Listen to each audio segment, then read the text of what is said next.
రాష్ట్రంలో ఎక్కడ ఉండవు. అది మన యొక్క గొప్పతనము. ఎల్లప్పుడూ ప్రజలు సంతోషంగా ఉండాలి.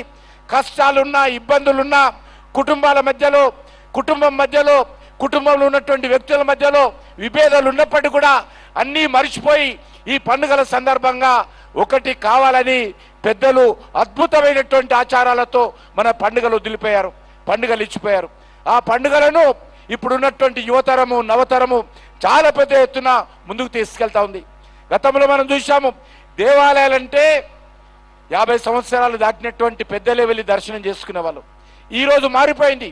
దేవాలయాలంటే ఈరోజు ప్రైమరీ స్కూల్కి వెళ్ళేటువంటి పిల్లలు కూడా స్కూల్కు వెళ్ళే ముందు దేవాలయానికి వెళ్ళి దర్శనం చేసుకొని ఆ తర్వాత స్కూల్కి వెళ్తా ఉన్నారు.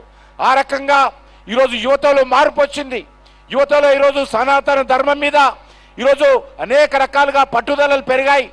అనేక రకాలుగా సనాతన ధర్మం రక్షించాలనేటువంటి అద్భుతమైనటువంటి పద్ధతులు వచ్చాయి. ఈరోజు మనం చూస్తూ ఉన్నాం.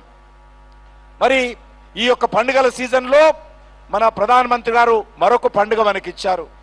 అదే జిఎస్టి పండుగ. ఈరోజు పండుగల సీజన్ వచ్చింది కాబట్టి ప్రధానమంత్రి నరేంద్ర మోడీ గారు ఈరోజు అనేక రకాలుగా 350 వస్తువుల మీద ధరలు తగ్గించారు. నాకు తెలిసినంత వరకు ప్రపంచంలో ఏ ప్రభుత్వం కూడా ఒకే ఒకసారి 350 వస్తువుల మీద ధరలు తగ్గించినటువంటి చరిత్ర ప్రపంచంలో ఎక్కడ కూడా చూడలేదు. ఈరోజు ధరలు పెరిగాయంటే దాన్ని స్థిరంగా ఉంచడమే తప్ప, పెంచకుండా చూడాల్సిందే తప్ప తగ్గేటువంటి ప్రసక్తి ఉండదు. కానీ ఈరోజు మనము చరిత్ర తిరగరాశారు మన ప్రియతమ ప్రధానమంత్రి నరేంద్ర మోడీ గారు. పెరిగిన ధరలు తగ్గించి ఈరోజు జిఎస్టి సందర్భంగా అనేక వస్తువులు, పండుగల సందర్భంగా వాడుకునేటువంటి అనేక రకాల వస్తువుల మీద ధరలు తగ్గించి ఈరోజు దసరా, దీపావళి పండుగ బహుమతి నరేంద్ర మోడీ గారు దేశంలో ఉన్నటువంటి 140 కోట్ల మందికి ఇచ్చారు. చాలా ధనవంతులకి దానికి సంబంధించినటువంటి ప్రభావం ఉండకపోవచ్చు. కానీ పేద ప్రజలకు, మధ్యతరగతి ప్రజలకు, ఉద్యోగస్తులకు నరేంద్ర మోడీ గారు తగ్గించినటువంటి జిఎస్టి ధరల కారణంగా అనేక రకాలుగా ప్రజలు లబ్ధి పొందుతూ ఉన్నారు.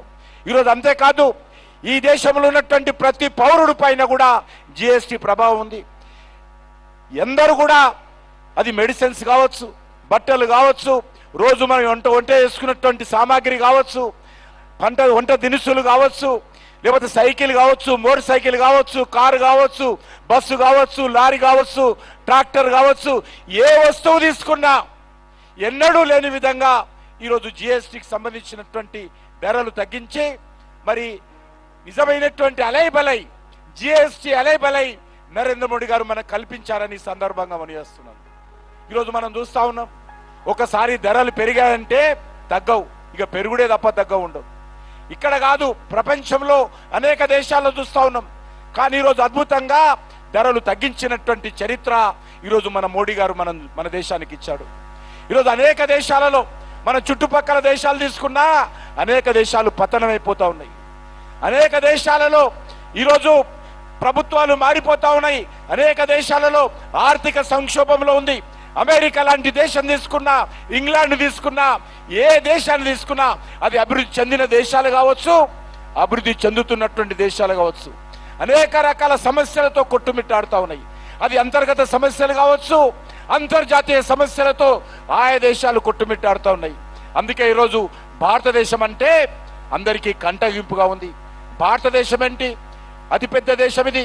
ప్రపంచంలో అత్యధిక జనాభా కలిగిన దేశము భారతదేశం. ప్రపంచంలో అత్యధికమైనటువంటి యువత కలిగినటువంటి దేశము భారతదేశంలో. అనేక రాజకీయ పార్టీలు ఉన్నాయి, అనేక కులాలు ఉన్నాయి, అనేక మతాలు ఉన్నాయి, అనేక రకాల సమస్యలు ఉన్నాయి, పేదరికం ఉంది, నిరుద్యోగం ఉంది. అయినా కూడా ఈ దేశము ముందుకెళ్తా ఉంది, ఐక్యమత్యంతో ఉన్నటువంటి కంటగింపు అనేక దేశాలలో ఉన్నటువంటి వాళ్ళకు కనిపిస్తూ ఉంది. అందుకే మన దేశంలో కూడా అనేక రకాలుగా ప్రజల మధ్యలో విభేదాలు తీసుకురావడం కోసం, ప్రజల మధ్యలో అనేక రకాల సమస్యలు సృష్టించడం కోసం కుట్రలు కుతంత్రాలు చేస్తూ ఉన్నారు. అందుకే మనమందరినీ మనవి చేస్తూ ఉన్నాను, ఈ అలైబలై సందర్భంగా మనమందరం కూడా దేశం విషయం వచ్చేటప్పటికీ అందరం అలైబలైగా ఉండాలి. రాజకీయ